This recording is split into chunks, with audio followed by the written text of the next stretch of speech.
दोस्तों, परिजनों, आज की भावगंगा के 73वें अंक में आप सबका स्वागत है, अभिनंदन है, बहुत बहुत स्वागत है। हम लोगों की भावगंगा का जो मूल उद्देश्य है बस वही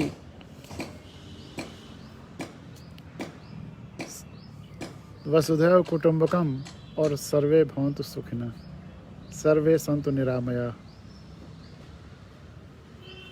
पूरी धरती एक परिवार है और वो खुशहाल रहे और उसके जितने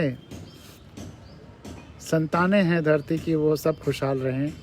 बस इसी भाव के साथ ये भावगंगा निरंतर प्रवाहित हो रही है। हमारे घनिष्ठ मित्र हैं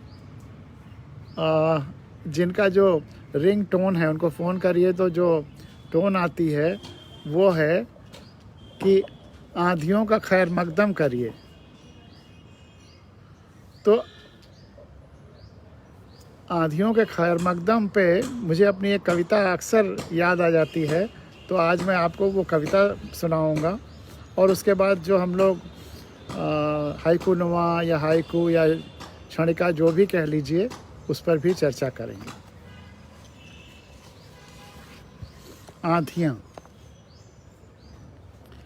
आँधियाँ, देखिए आँधियों के भी क्या क्या कैरेक्टरिस्टिक हैं, क्या गुण हैं, आँधियाँ भी क्यों कभी कभी ज़रूरी हैं, इस भाव को निरूपित करता हुआ ये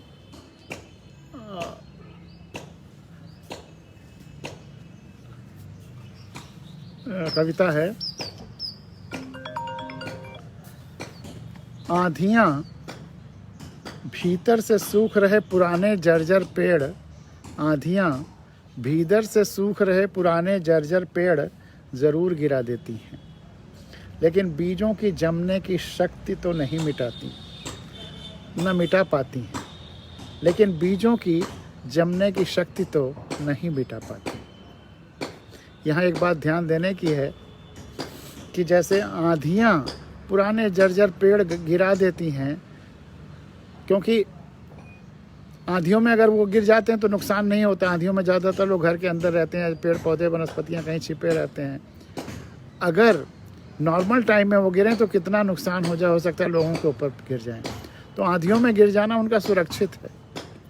उसी प्रकार जो वन्य जीव जंतु वनस्पतियाँ हैं, वन्य जीव हैं, खास करके हिंसक जीव हैं, जो अपना भोजन, जिनका मांसाहार है, शेर है, ये कई बार मैं चर्चा कर चुका हूँ, वो यूँ ही नहीं मारता किसी को अपने भोजन के लिए, वो पहले दौड़ाता है, एक तरह से एक आंधी तूफान क्रिएट करता है और लोग भागते हैं। जो सबसे कमज़ोर होता है उसको बस खाते हैं, जो जर्जर है जिसको जाना ही है जल्दी ही, बस उसी प्राकृतिक संतुलन। तो आँधियाँ भी उसी प्राकृतिक संतुलन का हिस्सा हैं। आँधियाँ भीतर से सूख रहे पुराने जर्जर पेड़ जरूर गिरा देती हैं, लेकिन बीजों की जमने की शक्ति नहीं मिटा पाती। जिन जीवों को वो खाता है, जिन जानवरों को खाता है, उनको ख़त्म नहीं करता, ख़त्म नहीं करना चाहता, इसलिए युवा को नहीं मारता, उनके बीजों को, उनके जमने की शक्ति को नहीं ख़त्म करता, उनके बढ़ने की, उनकी प्रोजनी को बढ़ने की शक्ति को नहीं ख़त्म करता। क्या दिव्य है! चाहे वो आँधियाँ हों, चाहे प्राकृतिक संतुलन हो। प्रकृति में तमाम इस तरह की जो भी चीज़ें हैं बड़ी संतुलित हैं, बहुत ज़रूरी हैं, और बहुत आँधियाँ भी अगर हैं तो उपयोगी हैं, या अगर प्रकृति में कहीं हिंसा है तो वो भी बहुत संतुलित तरीके से है। हमारी तरह असंतुलित हिंसा नहीं है। आँधियाँ भीतर से सूख रहे पुराने जर्जर पेड़ जरूर गिरा देती हैं, लेकिन बीजों की जमने की शक्ति नहीं मिटा पाती। आँधियाँ गिराती हैं उन्हें, पहले भी सुना चुका हूँ भावगंगा में, लेकिन आज उनके चूँकि उस कॉलर ट्यून को याद करके उसमें है कि खैर मकदम करो आँधियों को। आँधियाँ अगर आती हैं तो उनका खैर मकदम करिए। तो आँधियों का खैर मकदम करने के लिए वो भावभूमि होनी चाहिए जो आँधियाँ क्या अच्छा करती हैं उसका स्वागत करने के लिए वो जानना भी ज़रूरी है, वो एहसास करना भी ज़रूरी है। तो आंधियाँ अगर आती हैं तो आने दें, उनका खैर मकदम करें। तो आंधियाँ गिराती हैं उन्हें जो ज़मीन से दूर हैं, झकझोरती हैं उन्हें जो काफ़ी ऊपर हैं, झकझोरती हैं उन्हें जो काफ़ी ऊपर हैं, या जिनका नाता ज़मीन से ढीला है, या जो ऊपर अधिक फैले हुए हैं जड़ों में या गहराइयों में कम, या जो ऊपर अधिक फैले हुए हैं जड़ों में या गहराइयों में कम। आंधियाँ फूलों की सुगंध तो नहीं हर पाती, आंधियाँ फूलों की सुगंध तो नहीं ख़त्म कर पाती, हाँ अक्सर उस सुगंध को लेकर दूर दूर तक फैला आती हैं। हाँ अक्सर उस सुगंध को लेकर दूर दूर तक फैला आती हैं। शायद ऐसी ही किन्हीं आंधियों के बाद, शायद ऐसी ही किन्हीं आंधियों के बाद जीवन पनपा होगा धरती पर। हाँ ऐसी ही किन्हीं आंधियों के बाद जीवन पनपा होगा धरती पर। आंधियों की वजह से ही, और आंधियाँ कहाँ कहाँ ले जाती हैं बीजों को, एक महाद्वीप से दूसरे महाद्वीप तक पहुँचा देती हैं। आंधियों की वजह से हज़ारों किलोमीटर बाद चीज़ों की बारिश हुई है, ये पाया गया है। तो शायद ऐसी किन्हीं आंधियों के बाद जीवन पनपा होगा धरती पर। आंधियों की वजह से ही यह धरती मकबरा नहीं है, आंधियों की वजह से ही यह धरती मकबरा नहीं है। और फिर आंधियाँ तो धूल को भी शिखर तक पहुँचा देती हैं, और फिर आंधियाँ तो धूल को भी शिखर तक पहुँचा देती हैं। आंधियाँ बीजों को कहाँ से कहाँ ले जाकर रख देती हैं, आंधियाँ बीजों को कहाँ से कहाँ ले जाकर रख देती हैं। वनस्पतियों की तो प्रयोगशाला और वैज्ञानिक, वनस्पतियों की तो प्रयोगशाला और वैज्ञानिक दोनों ही हैं आंधियाँ।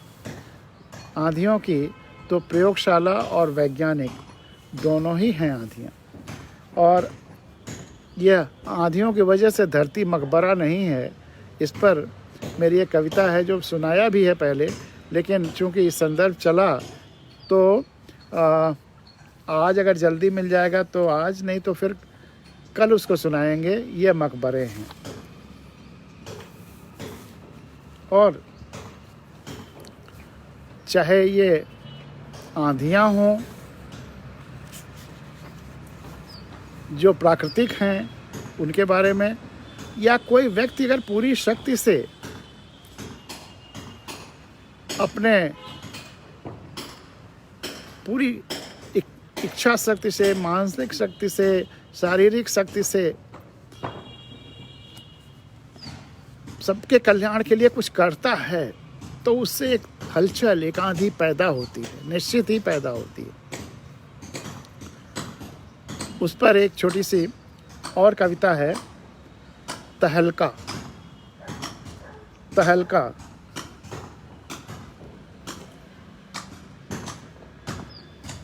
दो तीन छोटी छोटी कविताएं सुना करके फिर हाइकू पे आते हैं। हो सकता है ये रिपीटिशन हो, पहले हुआ हो, लेकिन आज संदर्भ है तो अच्छा है। तहलका। अपनी पूरी शक्ति का जब कोई करता है इंतज़ार, अपनी पूरी शक्ति का जब कोई करता है इजहार धरती पर, तो निश्चय ही मचता है तहलका। अपनी पूरी शक्ति का जब कोई करता है इजहार धरती पर, तो निश्चय ही मचता है तहलका। भले ही वह कितना ही हल्का हो, भले ही वह कितना हल्का हो, लेकिन अगर वो लगातार करता रहता है तो वही जो कल मैंने बताया था कि जितना लोग रोज़ करते हैं उससे थोड़ा ज़्यादा अगर वो रोज़ रोज़ करता है, तो फिर जो फाइनल रिजल्टेंट उसके लाइफ टाइम का हो जाता है वो इनफाइनाइट के करीब होने लगता है। इनफाइनाइट टाइम्स ज़्यादा हो जाता है और लोगों से। अपनी पूरी शक्ति का जब, पूरी शक्ति, अधूरी नहीं, पूरी शक्ति का, और उसमें सारी शक्तियाँ शामिल हैं, शारीरिक, संवेदनात्मक, मानसिक। अपनी पूरी शक्ति का जब कोई करता है इजहार धरती पर, तो निश्चय ही मचता है तहलका, भले ही वह कितना ही हल्का हो। संपूर्ण शक्ति से किए गए फावड़े के एक प्रहार की धमक, फावड़े के एक प्रहार की धमक हिलाकर रख देती है। संपूर्ण शक्ति से किए गए फावड़े के एक प्रहार की धमक हिलाकर रख देती है बड़े बड़े राजभवनों को, और मजबूर कर देती है कुछ महसूस करने को, और मजबूर कर देती है कुछ महसूस करने को। भले ही लोग अपने कान तक बंद किए बैठे हों, भले ही लोग अपने कान तक बंद किए बैठे हों, फावड़े की आवाज़ केवल कान से ही सुनाई नहीं देती। फावड़े की आवाज़ केवल कान से ही सुनाई नहीं देती। अब देखिए कविता क्या मोड़ ले रही है और क्या कौन कौन इसमें अतिथि के रूप में शामिल हो रहे हैं। फावड़े की आवाज़ केवल कान से ही सुनाई नहीं देती, उसकी आवाज़ तो ग्रहण की जाती है मुँह से अन्न के रूप में। उसकी आवाज़ तो ग्रहण की जाती है मुँह से अन्न के रूप में, नाक से श्रम और पसीने के सुगंध के रूप में, नाक से श्रम और पसीने के सुगंध के रूप में, आँख से परिवर्तन के रूप में। फावड़े की आवाज़ आँख से परिवर्तन के रूप में, चमड़े से धूल और नमी के रूप में, शरीर से कंपन के रूप में, और मन से कि इस विश्वास के रूप में, और मन से इस विश्वास के रूप में कि अभी बहुत कुछ सार्थक बचा है, जीने लायक बचा है। फावड़े की आवाज़ केवल कान से ही सुनाई नहीं देती, उसकी आवाज़ तो ग्रहण की जाती है मुंह से अन्न के रूप में, नाक से श्रम और पसीने के सुगंध के रूप में, आँख से परिवर्तन के रूप में, चमड़े से धूल और नमी के रूप में, शरीर से कंपन के रूप में, और मन से इस विश्वास के रूप में कि अभी बहुत कुछ सार्थक बचा है, सकारात्मक बचा है और जीने लायक बचा है, जीने लायक बचा है।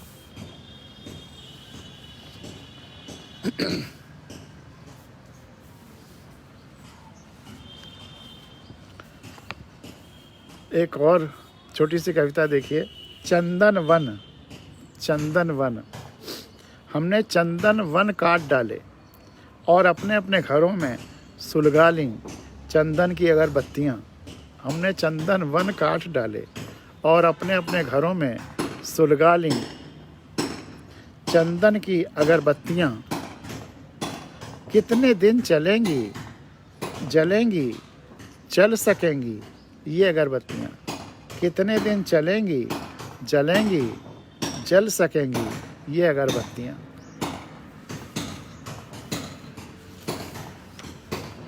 और एक ये कविता देखिए, मंथन।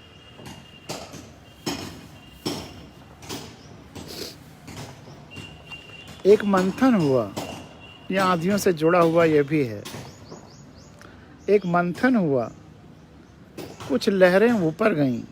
एक मंथन हुआ, कुछ लहरें ऊपर गईं, कुछ नीचे आईं, कुछ अणु ऊपर गए, कुछ नीचे आए। एक मंथन हुआ, कुछ लहरें ऊपर गईं, कुछ नीचे आईं, कुछ अणु ऊपर गए, कुछ नीचे आए। जो ऊपर गए क्या हल्के थे। सामान्य स्थितियों की बात नहीं हो रही है, जब मंथन हो रहा है उस स्थितियों की बात हो रही है। जो ऊपर गए वे क्या हल्के थे, जो नीचे गए क्या वे भारी थे। जो ऊपर गए क्या वो हल्के थे, जो नीचे गए क्या वो भारी थे। या केवल मंथन ने ही निश्चय किया कि किसे ऊपर भेजें और किसे नीचे, या फिर मंथन ने ही तय किया कि किसे ऊपर भेजें किसे नीचे, या फिर मंथन के पहले के अणुओं की स्थिति, या फिर मंथन के पहले के अणुओं की स्थिति का ही परिणाम था कि कौन ऊपर गया कौन नीचे आया। पोजिशनिंग, जैसे बम्बई के लोकल ट्रेन में अगर आपको इतनी भीड़ रहती है कि उसमें चढ़ना और उतरना हो तो वह आपकी पोजिशनिंग पर निर्भर रहती है। अगर आप चढ़ने वाली भीड़ के बीच में हो गए तो आपको ट्रेन में चढ़ा ही देंगे, भले ही आप किसी और वजह से वहाँ खड़े हों। और वैसे ही अगर उतरने वाली ट्रेन भीड़ के बीच खड़े हो गए तो आपको उतार देंगे, आप रुक नहीं पाएंगे, बच नहीं पाएंगे, भले ही आपको अगले स्टेशन किसी पे उतरना हो। तो वहाँ पर आपकी पोजीशनिंग निर्भर करता है कि आप किस ट्रेन में चढ़ जाएंगे या उतर जाएंगे। तो पोजीशनिंग बहुत इम्पॉर्टेंट होती है लाइफ में, उसकी तरफ इशारा करती है ये कविता। या फिर मंथन के पहले की अणुओं की स्थिति का ही परिणाम था कि कौन ऊपर गया, कौन नीचे, और कौन उड़ गया दूर छटक कर या छलक कर, या कौन उड़ गया दूर छिटक कर या छटक कर या छलक कर। उन अणुओं का क्या दोष जो ऊपर चले गए, उन अणुओं का क्या दोष जो ऊपर चले गए या जो नीचे पहुंच गए या छलक गए। उन अणुओं का क्या दोष जो ऊपर चले गए या नीचे पहुंच गए या छलक गए। यह मंथन शायद अणुओं के लिए एक व्यवस्था है। यह मंथन अणुओं के लिए शायद एक व्यवस्था है। और फिर कोई भी मंथन आखिरी तो नहीं, और फिर कोई भी मंथन आखिरी तो नहीं। मंथन तो एक प्रक्रिया है, मंथन तो एक प्रक्रिया है सतत अनवरत। मंथन तो एक प्रक्रिया है सतत अनवरत।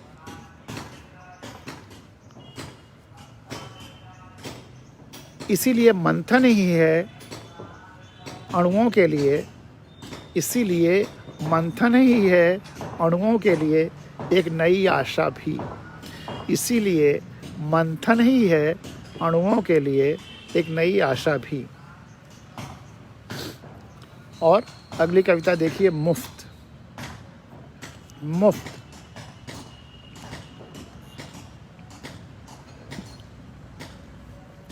जो हमारी जीवनी शक्ति है, जिनसे हमें आनंद मिलता है, बरसता है, उसकी कोई कीमत नहीं। जो वास्तविक हमारी जीवनी शक्ति है, सांस, कोई कीमत नहीं है। जो हमारी जीवनी शक्ति है, जिससे हमें आनंद मिलता है, जीवन मिलता है, बरसता है, उसकी कोई कीमत नहीं। वे मुफ्त में मिलती हैं। फूलों की सुगंध अब भी मुफ्त में बिखरती है। ये सूरज की रोशनी अभी भी मुफ्त में मिलती है। प्रकृति, सुषमा, सुंदरता के दर्शन अभी भी मुफ्त में होते हैं। सांसें अभी भी मुफ्त में मिलती हैं। नदी और झरने अभी भी मुफ्त में बहते हैं। शीतल मंद सुगंध मुफ्त में गुदगुदाती है। सूर्य की किरणें अभी भी मुफ्त में मिलती हैं। वर्षा की बूंदें अभी भी मुफ्त में नहलाती हैं। चाँद की चांदनी धरा को मुफ्त में बहारती है। तारों की झिलमिल संसार को मुफ्त में पुलकाती है। बच्चों की सहज हंसी अभी भी मुफ्त में मिल जाती है।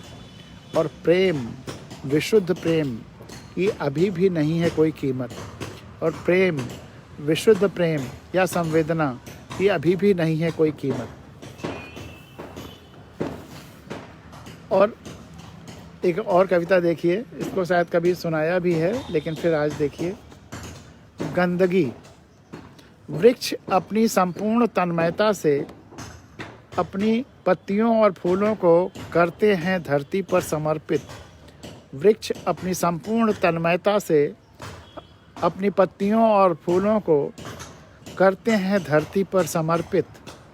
देते हैं धरती और सूरज को अर्घ, देते हैं धरती और सूरज को अर्घ, ताकि वे भर सकें धरती की गोद, ताकि वे भर सकें धरती की गोद। लेकिन जब भी वे पत्तियां और फूल हमारी सड़कों और लानों या उद्यानों में गिरते हैं, लेकिन जब वे पत्तियां और फूल हमारी सड़कों, लानों और उद्यानों में गिरते हैं, तो हम कहते हैं पेड़ गंदगी फैला रहा है, पेड़ गंदगी फैला रहा है, हमारे लॉन को गंदा कर रहा है, हमारी सड़क को गंदा कर रहा है। क्या विडंबना है। और ये देखिए, दुखी हम, दुखी हम। फलों के पेड़ों पर अक्सर होता है, आम का पेड़ जो फलते हैं, फलदार आम के पेड़, हर साल किसी किसी पेड़ पर फल नहीं आते, कभी हर दूसरे साल आते हैं, कभी तीसरे साल आते हैं। ख़ास करके जब एजिंग हो जाती है तो और इस तरह के हो जाते हैं। या सीजनल भी, किसी साल आम के पेड़ों पर बहुत फल आते हैं, अगले साल कम आते हैं, ये वेरिएशन भी होता रहता है। तो फलों के पेड़ों पर यदि किसी वर्ष फल नहीं लगते, फलों के पेड़ों पर यदि किसी वर्ष फल नहीं लगते, तो पता नहीं वह दुखी होता है या नहीं। फलों के पेड़ों पर यदि किसी वर्ष फल नहीं लगते, तो पता नहीं वह पेड़ दुखी होता है या नहीं, लेकिन हम जरूर दुखी हो जाते हैं। लेकिन पता नहीं वह पेड़ दुखी होता है या नहीं, लेकिन हम ज़रूर दुखी हो जाते हैं। और एक बार को भी हमें यह ख्याल नहीं आता, कि शायद फल कर रहे हों अपना परिवार नियोजन, वह फल ही कर रहे हों, वह पेड़ ही कर रहा हो अपना परिवार नियोजन। फलों के पेड़ों पर यदि किसी वर्ष फल नहीं लगते, तो पता नहीं वह दुखी होता है या नहीं, लेकिन हम ज़रूर दुखी हो जाते हैं। और एक बार को भी हमें ख्याल नहीं आता कि शायद वह फल, वह पेड़ ही कर रहे हों अपना परिवार नियोजन।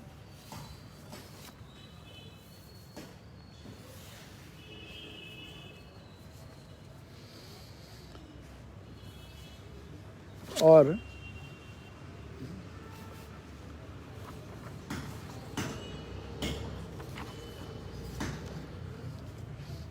एक दो और छोटी छोटी कविताएं ऐसी। शहर के भीतर का गांव, शहर के भीतर का गांव, जाड़े की सुबह सुबह,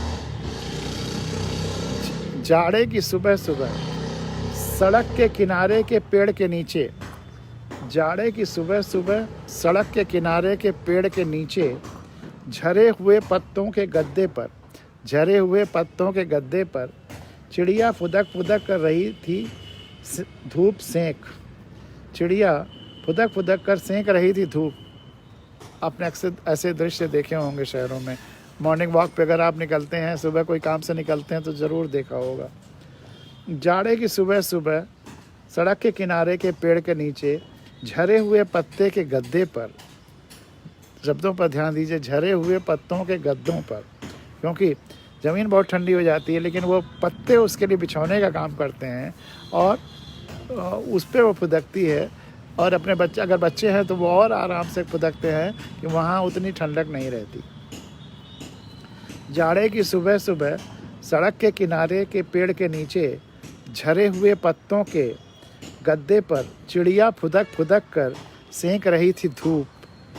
पत्तों का ही ओढ़ना बिछौना बनाए, पत्तों का ही ओढ़ना बिछौना बनाए। एक चिड़िया का बच्चा रहा था झांक, उसी पत्तों के बीच में ओढ़ना बिछौना बनाए हुए, उसी नीचे दुबका हुआ एक चिड़िया का बच्चा रहा था झांक। और मैं सोच रहा था, मुझे लग रहा था कि शहर के भीतर का गांव अभी मरा नहीं है, शहर के भीतर का गांव अभी मरा नहीं है। और मुझे इस छत की बगिया के नीचे भी बैठ करके यही लगता है कि शहर के भीतर का गांव अभी मरा नहीं है, शहर के भीतर का गांव अभी मरा नहीं है।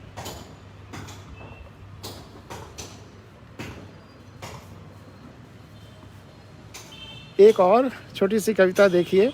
पानी का रंग, पानी का रंग, कौन कहता है कि पानी में रंग नहीं होता, कौन कहता है कि पानी में रंग नहीं होता।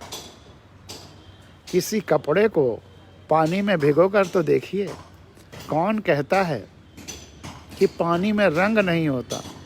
किसी कपड़े को पानी में भिगोकर तो देखिए, पानी हर एक के रंग को गाढ़ा कर देता है, पानी सबके रंग को गाढ़ा कर देता है। और पानी, चाहे आप पानी के अर्थ में लें और चाहे पानी सम्मान, इज्जत, रहीमन पानी राखिए बिन पानी सब सून, उस अर्थ में लिखिए कि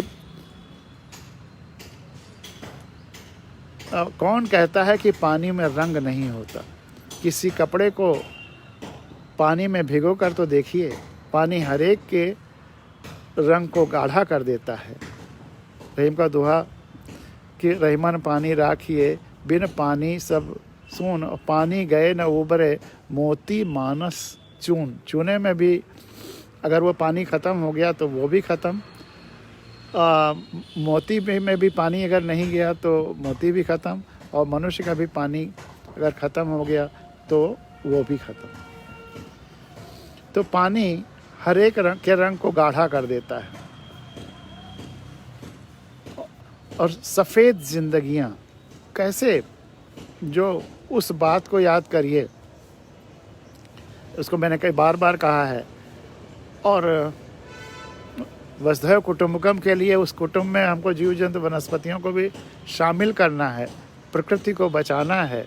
और उसको मैंने कई बार कहा कि आइंस्टाइन से जब पूछा गया कि चौथा विश्व युद्ध कैसे लड़ा जाएगा, तीसरा विश्व युद्ध कैसे लड़ा जाएगा, किन अस्त्रों शस्त्रों से लड़ा जाएगा, तो उन्होंने कहा कि तीसरा तो मैं नहीं बता सकता, लेकिन चौथा कैसे लड़ा जाएगा वो मैं जानता हूँ।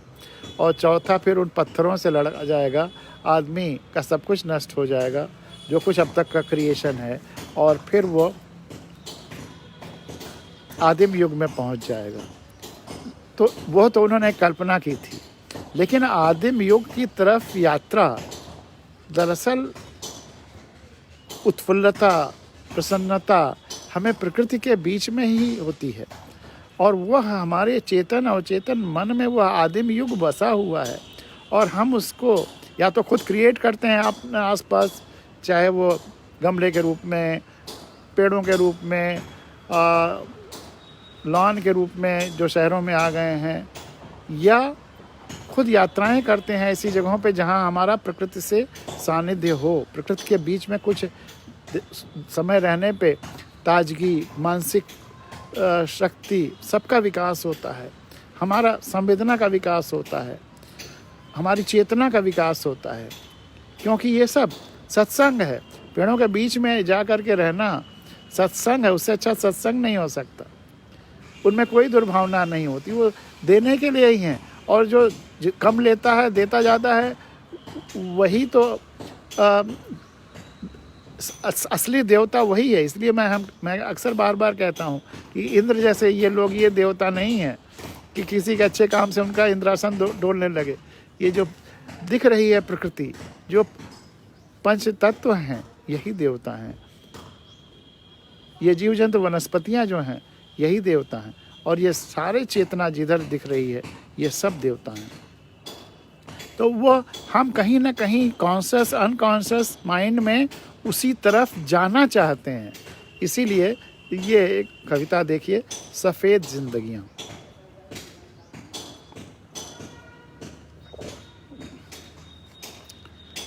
कभी कभी लगता है कि आदिवासी तथा ग्रामीण जिंदगियां सफ़ेद रोशनी की तरह हैं।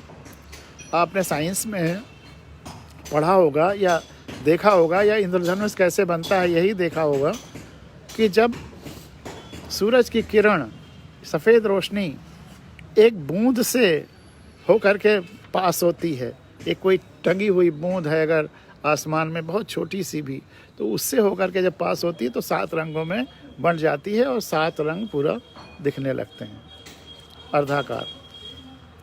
ऐसे ही अगर एक प्रिज्म है, तिरछा, सादे लोहे का, सादे शीशे का, प्लेन ठोस एक प्रिज्म है, प्रिज्म आप जानते होंगे, अगर शीशे का एक प्रिज्म है और उसमें एक तरफ से सफ़ेद रोशनी आप गुजारिए तो दूसरे तरफ 7 रंगों में वो सफ़ेद रोशनी बंट जाती है, जिसे विबिग्योर कहते हैं। वो 7 रंग बैगनी से लेकर के, और लाल में आर रेड है।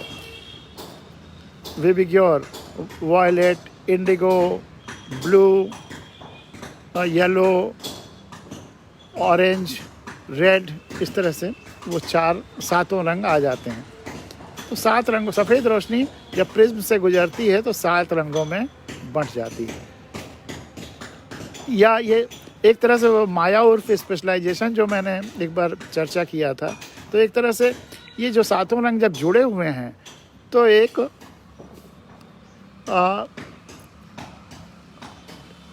शुरुआत है, बीज है। लेकिन जब 7 रंगों में बढ़ गए तो ये 7 उसके स्पेशलाइजेशंस हो गए। लेकिन 7 को फिर कभी न कभी मर्ज होकर के सफ़ेद रंग में आना होता है, और जब 7 फिर मर्ज होते हैं तो सफ़ेद हो जाता है। कभी कभी की लगता है कि आदिवासी तथा ग्रामीण जिंदगियां सफ़ेद रोशनी की तरह हैं। कभी कभी लगता है कि आदिवासी तथा ग्रामीण जिंदगियां सफ़ेद रोशनी की तरह हैं। अनस्पेशलाइज्ड, उसमें कोई वो स्पेशलाइजेशन नहीं हुआ है, उनका कोई विशेषज्ञता वाली बात नहीं आई है, उसमें हर व्यक्ति सब कुछ करता है और इसीलिए संपूर्णता में जीता है। कभी कभी लगता है कि आदिवासी तथा ग्रामीण जिंदगियां सफ़ेद रोशनी की तरह हैं, सूर्य की रोशनी की तरह, तथा आधुनिक जिंदगियां, आधुनिक सभ्यताएं तमाम सारे वैज्ञानिक और वैचारिक प्रिज्म से, तमाम सारे वैज्ञानिक की जगह पे, क्योंकि ये जब लिखी गई बहुत पहले, इस पर अब मैं खुद थोड़ा संशोधन करूँगा, तमाम सारे तकनीकी और वैचारिक प्रिज्म से। विज्ञान तो सत्य की तलाश है, लेकिन तकनीक तो सही गलत हो सकता है। तो तमाम सारे तकनीकी और वैचारिक प्रिज्म से गुजरने के बाद कहीं बिखरी, कहीं घनीभूत, रंग बिरंगी जिंदगियाँ, वो कहीं बिखरी, कहीं घनीभूत, रंग बिरंगी जिंदगियाँ। तो कभी कभी लगता है कि आदिवासी तथा ग्रामीण जिंदगियाँ सफ़ेद रोशनी की तरह हैं, सूर्य की रोशनी की तरह, तथा आधुनिक जिंदगियाँ, आधुनिक सभ्यताएं तमाम सारे तकनीकी और वैचारिक प्रिज्म से गुजरने के बाद कहीं बिखरी, कहीं घनीभूत, रंग बिरंगी जिंदगियाँ। आश्चर्य तो तब होता है जब रोशनी में भी एक होड़ देखता हूँ। आश्चर्य तो तब होता है जब रोशनी में भी एक होड़ देखता हूँ कि किसी न किसी प्रिज्म से गुजरने का मौका मिल जाए।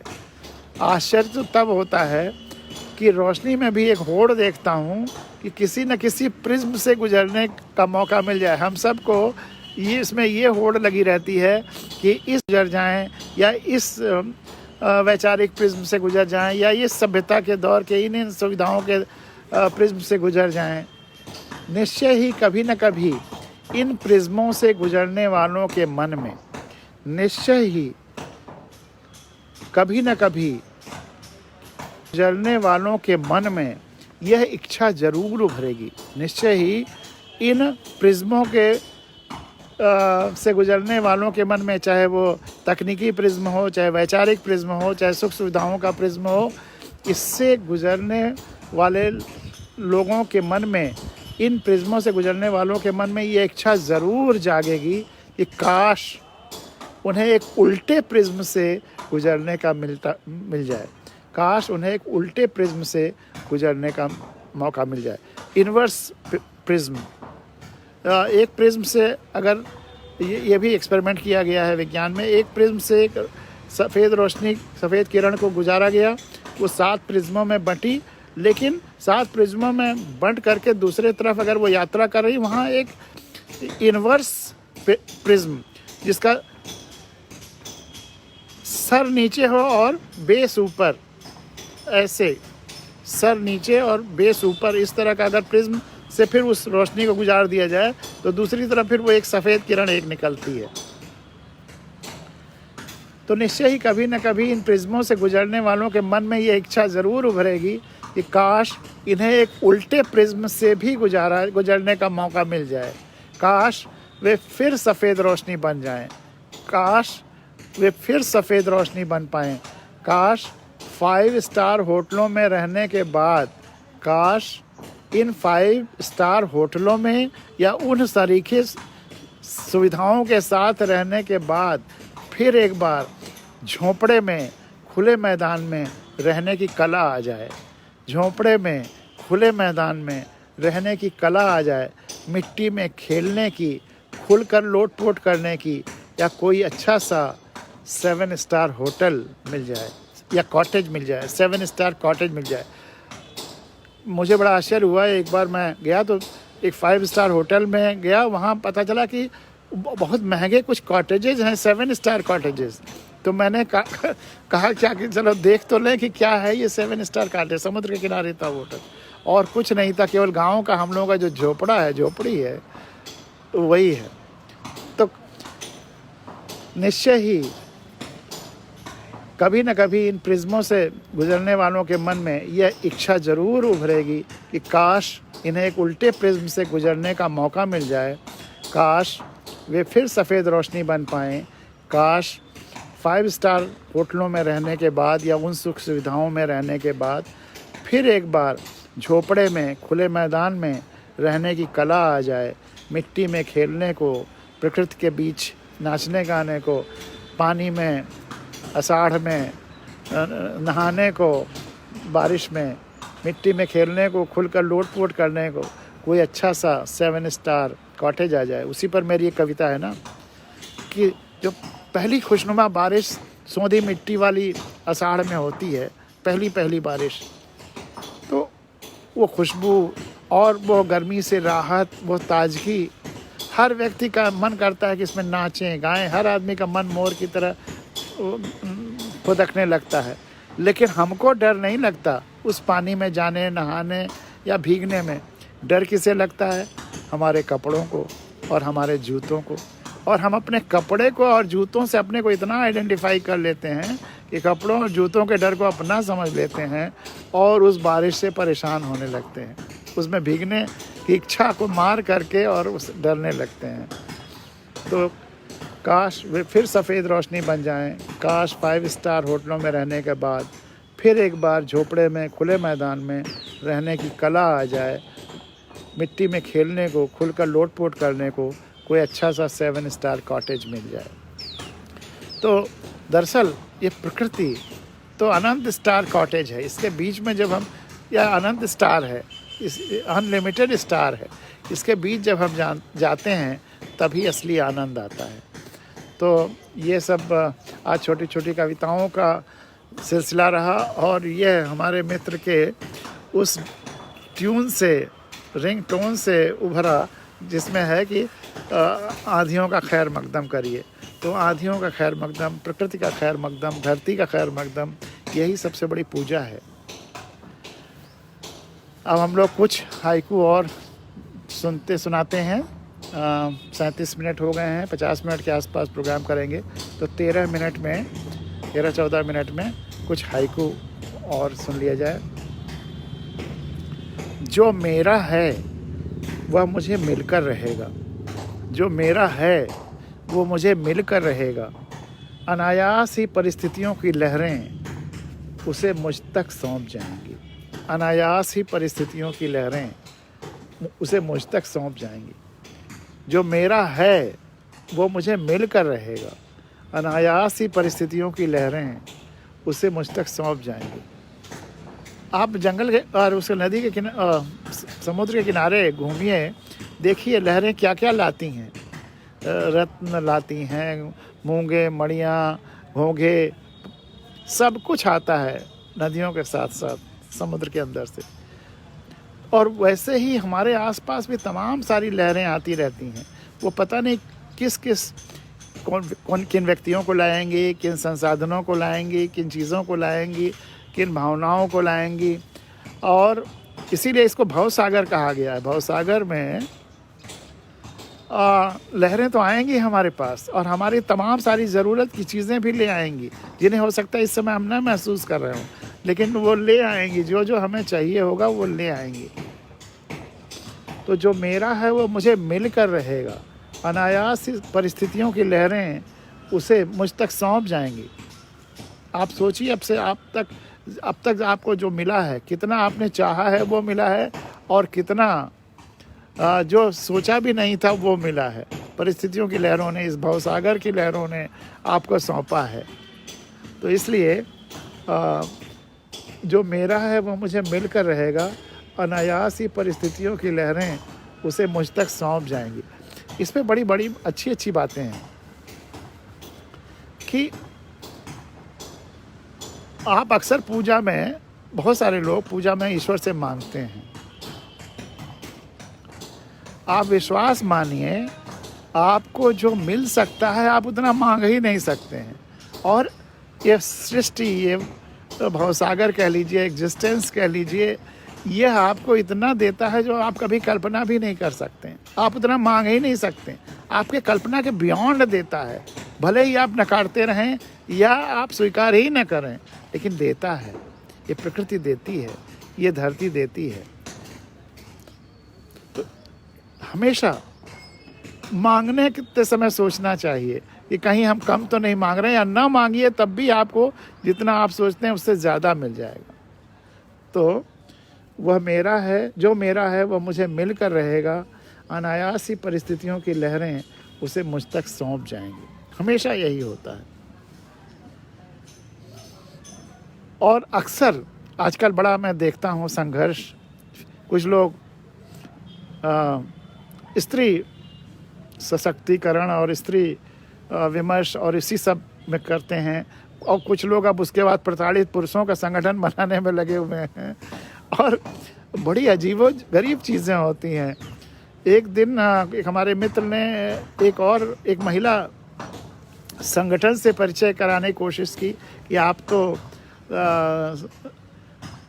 कोई बंटवारा नहीं चाहते हैं, सबके कल्याण के लिए, सबके सशक्तिकरण के लिए, सबके सेल्फ रियलाइजेशन की बात करते हैं। तो यहाँ एक महिलाओं का समूह है कि जो प्रताड़ित पुरुषों की मदद के लिए, महिलाओं का समूह प्रताड़ित पुरुषों के लिए है। हमें बहुत हंसी आई। ये पुरुष और स्त्री के एंगल से क्यों देखते हैं? और महिलाओं ने प्रताड़ित पुरुषों का संगठन शायद इसलिए बनाया कि ज़्यादा पॉपुलर हो जाएंगे, महिलाएं तो उनके साथ हैं ही, पुरुष भी इसी बहाने साथ आ जाएंगे। तो ये कितने कितने एंगल्स होते हैं। हमें अपने जीवन में अपने अपने रास्ते तय करने में ये बड़ा विचित्र है। लेकिन मुझे हमेशा लगता है कि जब पूरा वसुधैव कुटुम्बकम है तो ये पुरुष और स्त्री के एंगल से हम क्यों सोचते हैं। और अगर जहाँ तक पेयर या कपल्स का सवाल है, दोनों तो एक हो जाते हैं, फिर दो कहाँ से रह गए? वो अलग अलग अपना एग्जिस्टेंस जब मानेंगे तो फिर बड़ी दिक्कतें होंगी। हाँ, एक दूसरे को अपने अनुरूप ढालने के लिए उनमें बातचीत होती रहना चाहिए। भविष्य में परिवार के बेहतरी के लिए चर्चा होती रहनी चाहिए। मतभेद हो सकते हैं, लेकिन उससे वह बॉन्डिंग कम नहीं हो सकती है। उसी बात को निरूपित करता हुआ, और इसीलिए ये विमेंस लेब और ये सब का सब एकदम से विचित्र है। और ऐसा नहीं कि शादी ब्याह में, जब से ये शादी की परंपरा शुरू हुई है, स्त्री और पुरुष दोनों महत्वपूर्ण रहे हैं।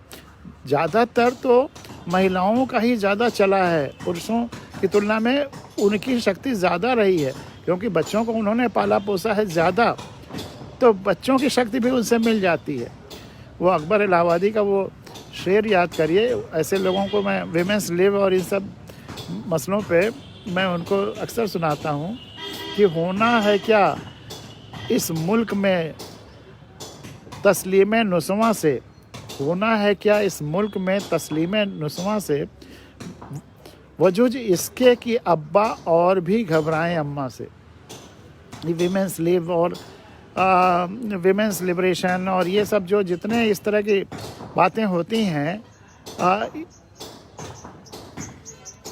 ये नारेबाजी के रूप में या संगठन के रूप में गड़बड़ है। शिक्षा मिलना चाहिए, सबको मिलना चाहिए, पुरुष और स्त्री, और पहले भी मिलता था। वैदिक पीरियड में महिलाएं एक से एक शिक्षित थीं, शिक्षा पे कहीं कोई पाबंदी नहीं थी। तो होना है क्या इस मुल्क में तस्लीम नुस्वा से, वजूद इसके कि अब्बा और भी घबराएं अम्मा से। अब्बा पहले भी अम्मा से घबराते थे, और अभी विमेंस लेबर संगठन और ये और वो, ये नारे और ये आंदोलन, तो उससे यही होने लगा कि अब्बा अब और भी घबराएं अम्मा से, पहले भी घबराते थे। तो ये है विमेंस लिव का असली स्वरूप। स्त्री और पुरुष, स्त्री और पुरुष द्वैत के उदाहरण। ये डुअलिटी, दो शरीर लेकिन एक आत्मा हो जाते हैं। तो स्त्री और पुरुष द्वैत के उदाहरण हैं स्त्री और पुरुष। लेकिन शिशु परिवार अद्वैत। वो परिवार और शिशु और बच्चे और जब वो फैमिली है वो एक है, यूनिफाइड है।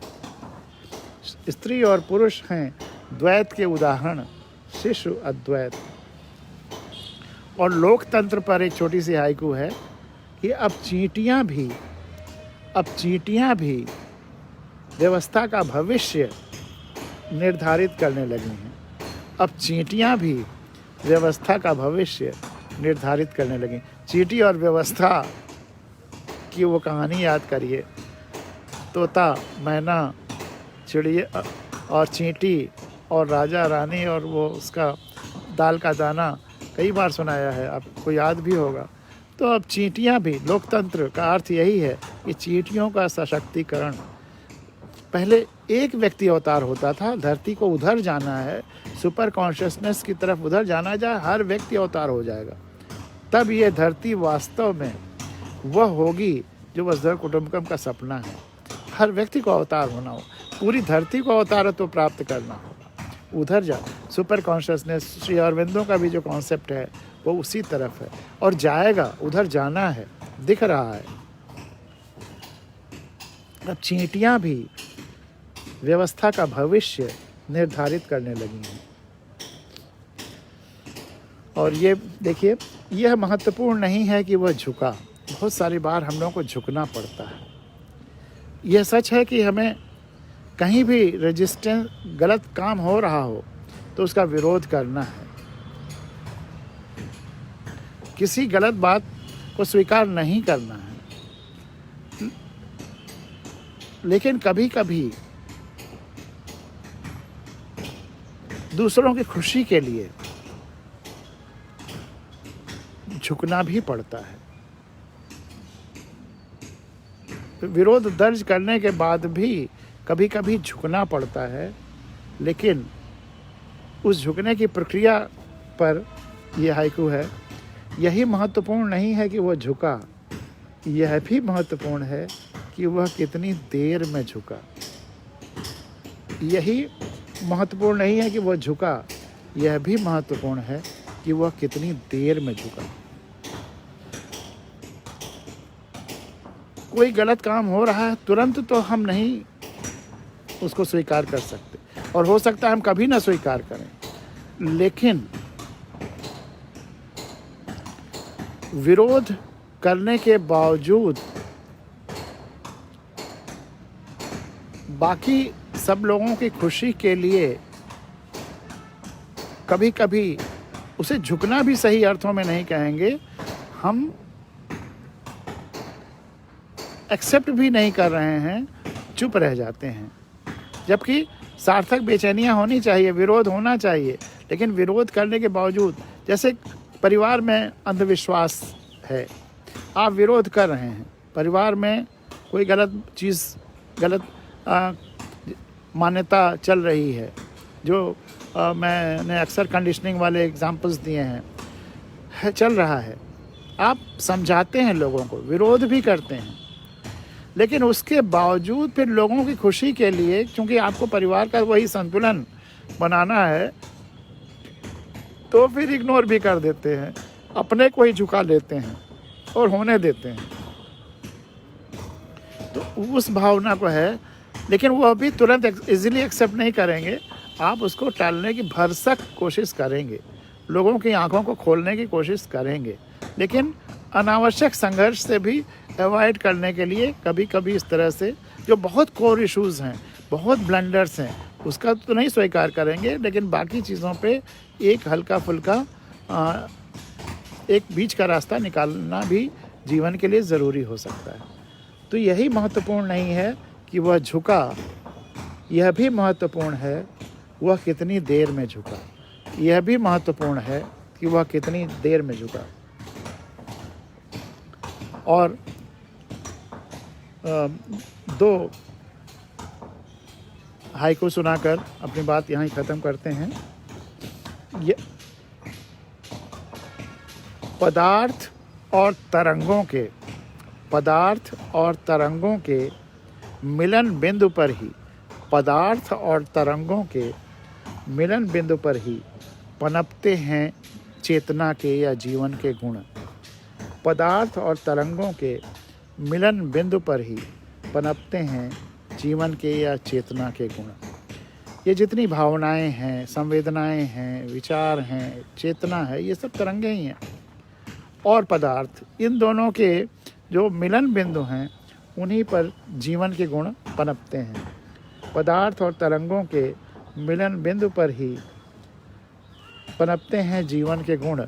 और अंतिम, इसको पहले भी मैंने कल जहाँ पर ख़त्म किया था कि जो कमज़ोर हैं वो माला बनाते हैं और जो ताकतवर हैं वो माला पहनते हैं, इस पर चर्चा की थी। तो इस हाइकू को वहाँ सुनाया था। पहले जहाँ पूजा करता था फूल चढ़ाता था, पहले जहाँ पूजा करता था फूल चढ़ाता था, अब जहाँ भी फूल देखता हूँ पूजा करता हूँ। पहले जहाँ पूजा करता था फूल चढ़ाता था, अब जहाँ भी फूल देखता हूँ पूजा करता हूँ। और इससे आज का यह हाइकू समाप्त करते हैं। हाइकू की चर्चा। हमारी कमजोरियाँ होती नहीं पुरस्कृत। अक्सर इसको भी मैंने कई संदर्भों में सुनाया है कि हमारी कमजोरियाँ होती रहीं पुरस्कृत और हमारी शक्तियों को दबाने की होती रहीं कोशिशें बार बार। हमारी कमजोरियाँ होती रहीं पुरस्कृत और हमारी कमजोरियाँ होती रहीं पुरस्कृत और हमारी शक्तियों को दबाने की होती रहीं कोशिशें बार बार। और ये चाहे शिक्षा व्यवस्था हो, चाहे समाज व्यवस्था हो, चाहे परिवार व्यवस्था हो, हर जगह ये होता रहा है। परिवार में भी जो बच्चा ज़्यादा एक्सपेरिमेंटल सेल्फ एक्सप्लोर करेगा, ज़्यादा अपनी को टटोलने की, अपनी शक्तियों को उजागर करने की कोशिश करेगा, उसे लोग कहेंगे शैतान है या बहुत ख़राब है। और जो उसकी शक्तियों को बढ़ाइए, हाँ अगर नुकसानदेह हो तो उतना रोकिए, लेकिन अदरवाइज़ क्यों बहुत शोर मचा रहा है भाई, उसमें जब तक वो खूब जोर चिल्लाएगा नहीं, उसके शक्ति ही नहीं गले की उभरेगी।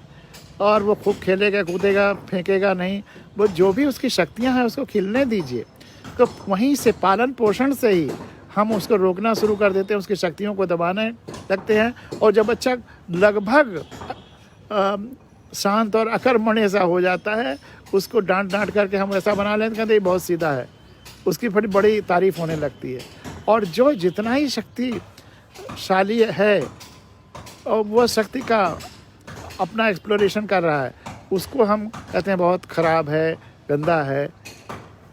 इसी तरह स्कूल में भी जो ज़्यादा सवाल पूछता है, हो सकता है कि वो सीखने के लिए पूछ रहा हो, अलग अलग विषय के बारे में जानना चाहता है, टीचरों को अक्सर वो भी पसंद नहीं आता है। इसी तरह समाज में है। तो हम अगर बहुत अपनी शक्तियों को न टटोलें, न एक्सप्लोर करें, तो हम बहुत अच्छे हैं। और अगर अपनी शक्तियों को टटोलने लगते हैं, डेवलप करने लगते हैं, तो ख़राब लगने लगते हैं लोगों को। इसी तरह से जितने ज़्यादा पुरस्कार मिल रहे हैं वर्ल्ड ओवर, ज़्यादा पुरस्कार उन्हीं को मिल रहे हैं कि जो पुरस्कार देने वालों की लाइन को टो कर रहे हैं, जो सबके लिए काम कर रहे हैं, जो किसी जो समूह पुरस्कार दे रहा है उसका जो गुट है या उसका जो सिद्धांत है या उसका जो वाद है या उसका जो वेस्टेड इंटरेस्ट है। और साहित्य में भी इसी तरह से जो साम्यवाद के राइटर्स हैं, इस वाद के राइटर्स हैं, उस वाद के राइटर्स हैं, उन्हीं को वो प्रमोट करते हैं, उन्हें को पुरस्कृत करते हैं। तुम मुझको पुरस्कार दो, मैं तुमको पुरस्कार दो, तुम मुझे सम्मान दो, मैं तुमको सम्मान दूंगा। लेकिन जो सबके लिए सोच रहा है, सबके लिए कर रहा है, फिर उसको पुरस्कार देने वाला नहीं कोई है, क्योंकि उसे खुद जो कर रहा है, सबके लिए करने में जो खुशी मिलती है, वो खुशी ही उसका पुरस्कार होता है।